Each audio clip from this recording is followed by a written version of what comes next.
me Antonino Mullisin, njërën prej sportistëve vlerësuar talenti i vitit 2025. Antonino, përshëndetje. Përshëndetje.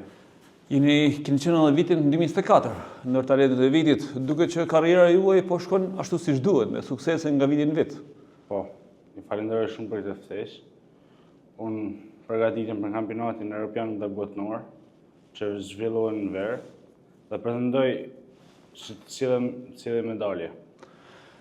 Për të ndalëm tek ceremonia, kur ngjitët në skenën e teatrit me Xhenin, besoj që kishit emocione. Po. Ndjeshi vlerësuar kur shpallesh talenti i vitit në sportin shkodran që ka shumë sportistë mirë. Po, ndihem shumë i vlerësuar, më jep dhe motivim për me kenë më mirë çdo viti. Si ka qenë viti 2025 për Antonino Mullisin? I ke realizuar të gjitha pritshmëritë tuaja apo ndoshta ke pretenduar diçka më shumë? Kam pretenduar diçka më shumë, për të sjellë medalje. Megjithatë, e keni nisur mirë, sepse vetëm 16-17 vjeç dhe të shpallesh kampion kombëtar me të rriturit, besoj që është një sukses i madh për ju. Po. Ishte vështirë të shpallej kampion? Ishte, se isha me konkurrent më të madh se vetin, ishte jo vështirë. Megjithatë, synimet tuaja gjithmonë kanë qenë në garat europiane dhe botërore. Po. Dhe fokusi te kampionati botëror i 17 vjeçarëve, ku renditët në vendin e 4. Kishë mundësi diçka më shumë? Kisha mundësi për me marrë vendin e tretë, po, s'muja. Ishte kundërshtari ndoshta më i fortë, apo ndoshta gara juaj nuk shkoi siç duhet? Nuk shkoi gara ime siç duhet. Antonino, keni thyer shumë rekorde të moshës tuaj, por edhe me të rritërve. E keni numëruar sa rekorde keni thyer në vitin 2025? Kam thyer rreth 50 e sa rekorde. 50 e sa rekorde.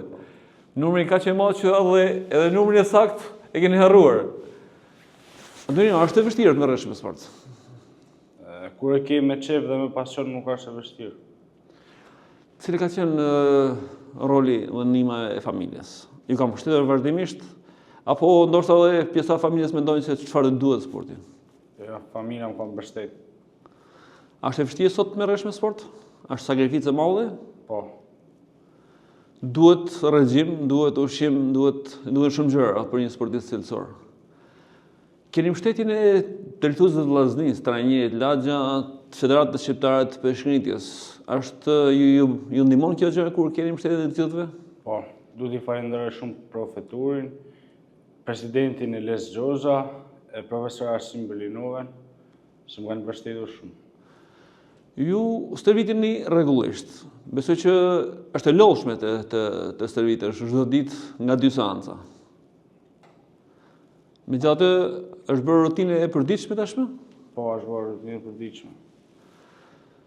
Çfarë synon Antonino Mullisi për vitin 2026?